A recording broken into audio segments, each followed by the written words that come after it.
If you go back to when I started my partnership in 1956 that Berkshire came out of, there were 7 people sitting there at a table having dinner, relatives primarily, and I said, here's the partnership agreement.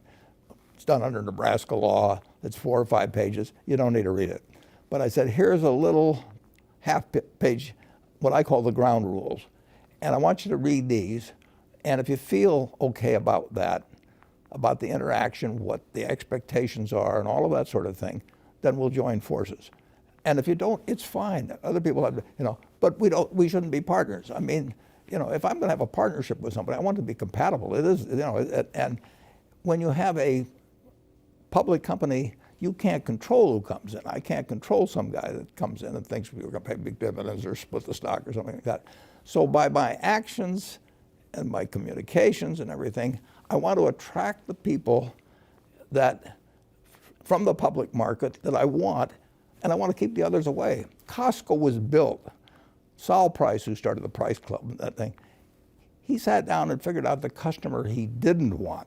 And he set up a system that would keep away the customer he didn't want. Who did he not want? He didn't want somebody buying a quart of milk with somebody behind him with a basket of $200 worth of goods waiting for that.